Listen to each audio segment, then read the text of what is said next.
Hi, Exec Online listeners.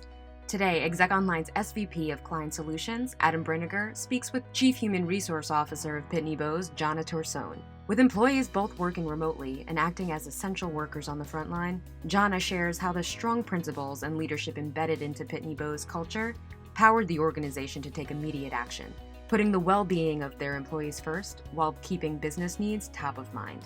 We now hear how the support of a fantastic human resource team and a commitment to a stronger future has fueled her resistance and optimism during these difficult times. Very excited to be here today with Jana Torsone, who is the Chief Human Resources Officer at Pitney Bowes. So welcome, Jana. And, how are you doing? I'm doing okay. I've been home for almost 3 months now, and I'm home with my husband and my dog. And I start my day at around 8 o'clock, and sometimes it finishes up at 6 and sometimes at 9. But I try to get up and move around. I try to do some stretch exercises in between. Pitney Bowes has just passed its 100-year anniversary.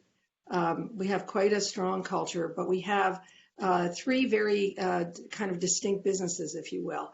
So it's mail consolidation, it's parcel delivery, returns, etc. So we have a very large hourly population and over 60 sites in the United States that are doing what we view as essential work today in the midst of this work. So it's been a kind of tale of two cities in terms of how we've had to approach our employee population and our clients and our business.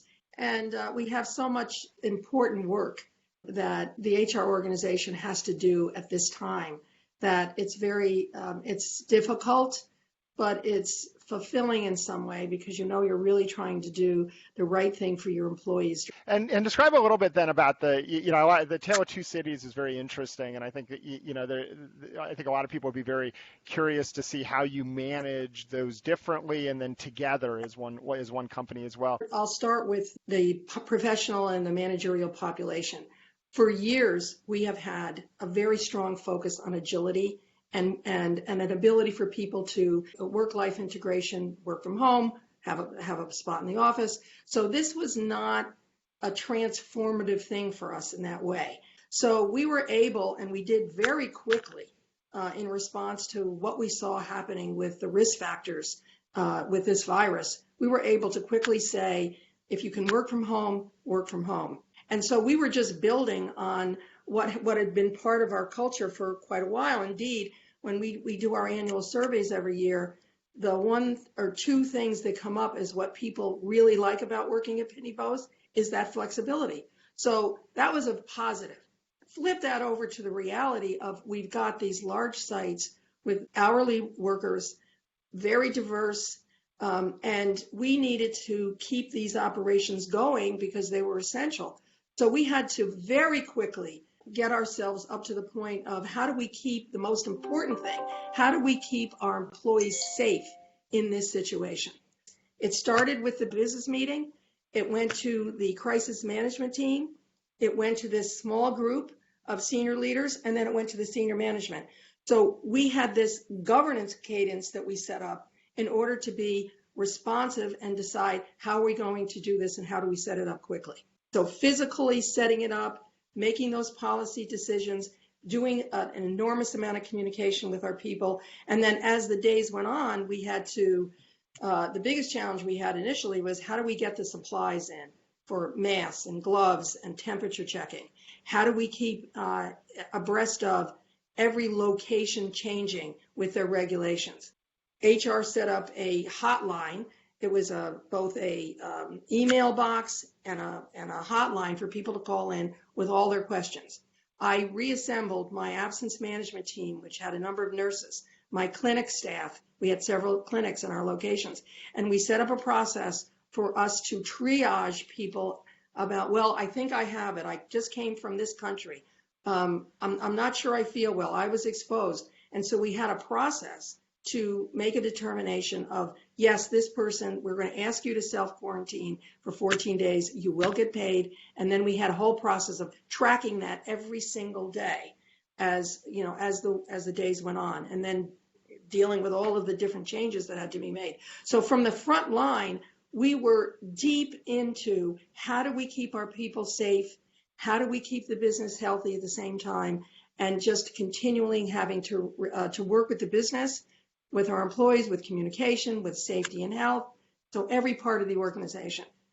Yeah, that's a great overview, and have a question about. So one of the things at Exec Online that we in our programs that we teach a lot about is decision making under uncertainty, and how do you as a leader actually make different decisions. You were talking about the governance structure, you were talking about World Bank and CDC.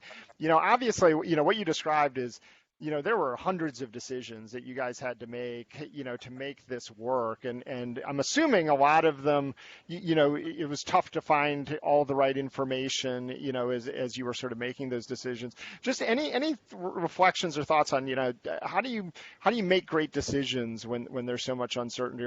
I think it was guiding principles. So you have your guiding principles, and the guiding principles were science is key. Keeping our employees safe is number one.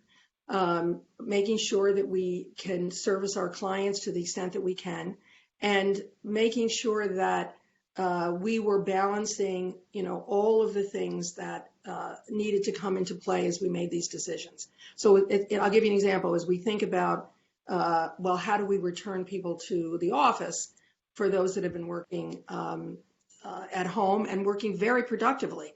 I've talked to so many of my employees down in the organization that are from home. And, some of them are dealing with kids at home and parents at home or whatever it is.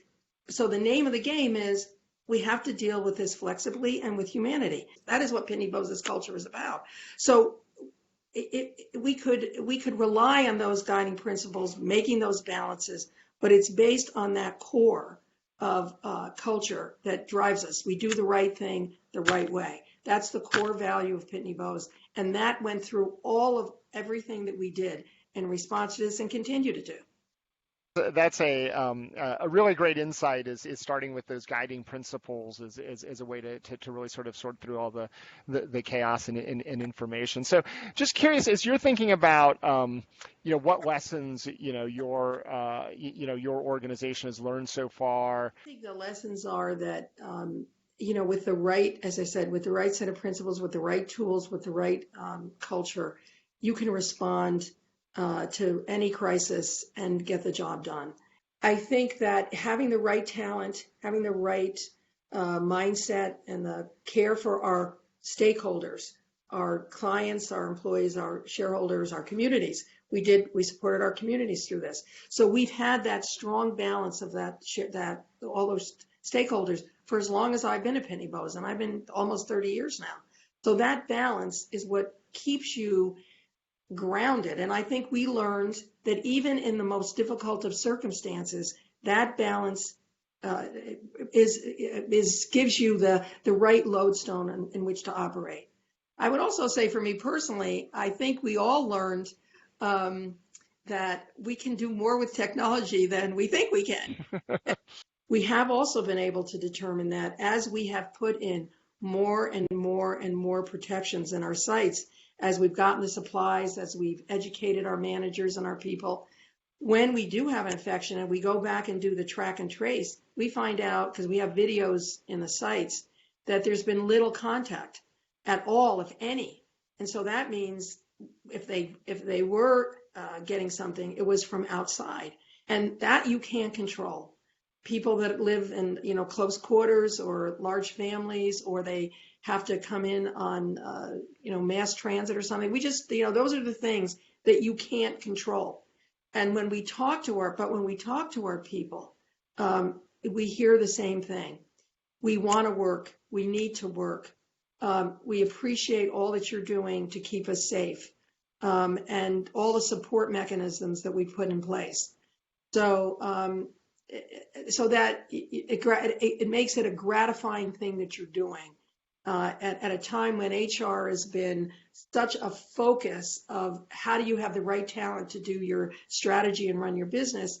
Now it's how do you run a situation with so much anxiety and challenge in the minds of workers, and how do you keep them whole and mentally capable, emotionally capable. And so we've done a lot around that. And we continue to do it because I think it's going to continue to be an issue. Yeah, I love that point around sort of people-centric HR and the importance of that, in this moment. Talk a little bit. So you talked a little bit about, reentry. You talked about, hey, people want to work, and kind of get back to things. What are your key areas of focus now? And then, you also talked a little bit about how, technology. You learned a lot about productivity, it seems like, in terms of what's capable and what's not. How are you thinking about the future and where you kind of focused, kind of going forward? So I think back to the issue of principles. So we have, I would say the overriding principles are keeping our employees safe with humanity and care. And then you say, well, how are we working? Are we working okay from home? What is, if we bring them back, what's the risk factors? And does the need for people to come back to work, to do some type of critical or essential work, outweigh the risk that we've mitigated? Is there a risk, and how much can we mitigate that, as we have done in our sites? But then you say, well, like I look at my staff. So right now, I have no problem reaching out to anybody in the HR organization, and we've worked extremely well over the last 3 months. So if I come back to the office, I have an office, but it's not that big. So if I have to talk to some of my staff members, I'm going to do the same thing I'm doing here.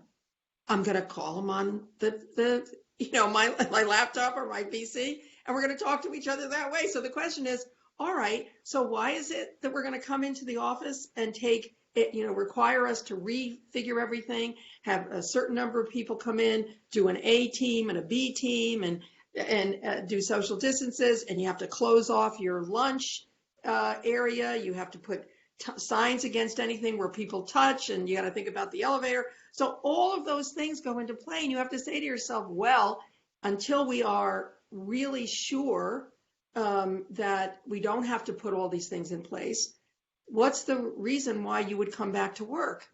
What's the overriding benefit? And then you've got to say, well, what's your environment? What kind of risk factor do you have in the geography that you operate in?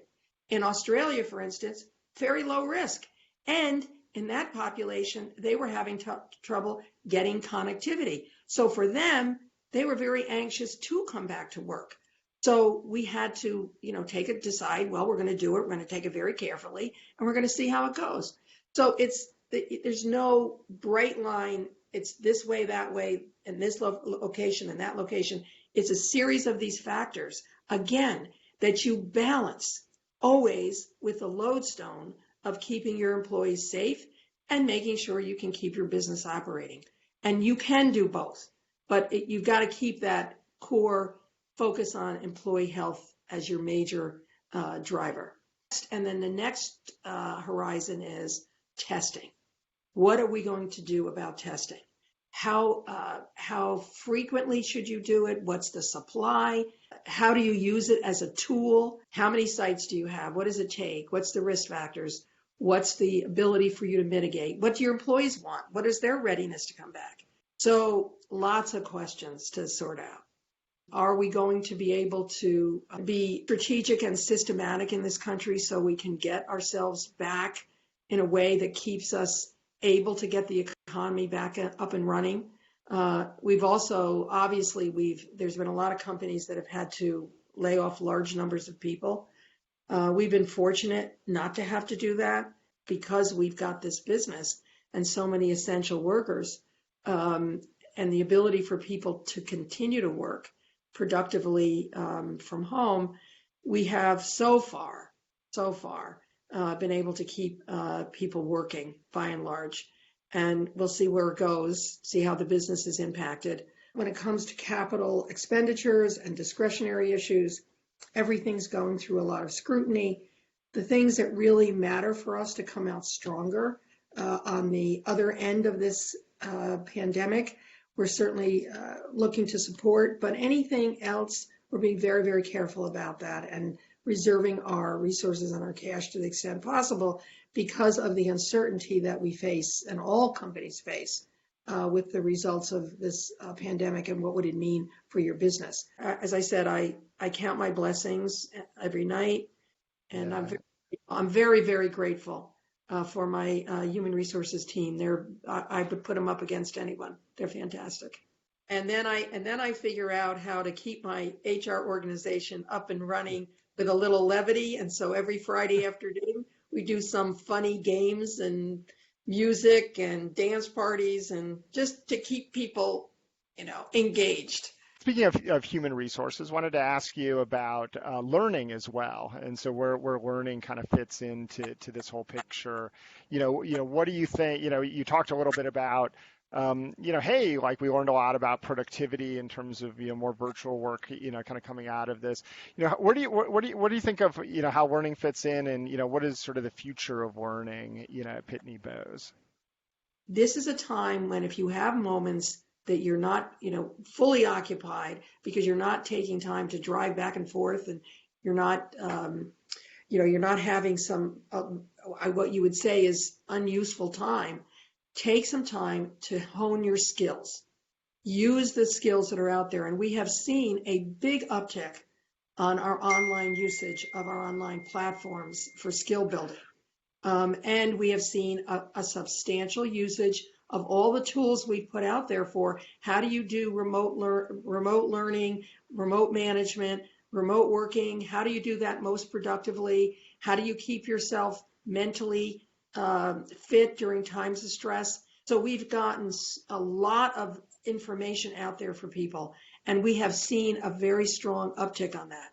And again, the infrastructure that we had existing before this, with people having the tools to be able to work from home, is critical. If you could give some advice to any of your other, colleagues in HR, heads of HR at other organizations. I had a board member years ago who I asked that question to, and he said to me that the best piece of advice he got was, it's never as bad as you think, and it's never as good as you think. So I would say that keeping yourself as balanced as you can, making sure you're taking care of yourself so that you can take care of others, and to be a role model for doing the right thing, balancing the needs of the business, balancing the needs of your employees and your clients, to do the right thing, as we say, the right way. Just for instance, as we think about, well, should you be laying off people during this period of time at all? And in some cases we say, well, we need to put ourselves in a position to be stronger when we come out of this. So we will make some of those, but we need to make sure we give perhaps enhanced severance during this period of time, because we're asking people to go out at a time when there's very little opportunity in the looking for a job, or except in certain areas. So again, those are balancing the situation to do the right thing the right way for the business and for your people. And so if you keep that as a lodestone, and try not to get yourself overwhelmed with what has to get done, utilize your people. People step up. I've got people that are showing me their capability across the business in a way that's remarkable. And so keeping track of that and using that as you think about succession planning going forward, everything you're going through now gives you an opportunity to do what you need to do today, but also help you build for tomorrow. So I guess that's what I would say. Does that make sense? It does make sense. It makes a lot of sense. And, thank you very much, Jana, for being here, telling your story, providing some great insights, to others. I took out a lot out of this conversation. So thank you very much. You're welcome. This has been another episode of Stories from the HR Frontline, brought to you by Exec Online. Special thanks to Jana Torson and to you for tuning in. Listen to more stories on demand by going to our website, execonline.com/HR Frontline, or follow Exec Online on LinkedIn for the latest updates. Interested in sharing your story? Email us at stories@execonline.com. Stay well and stay safe.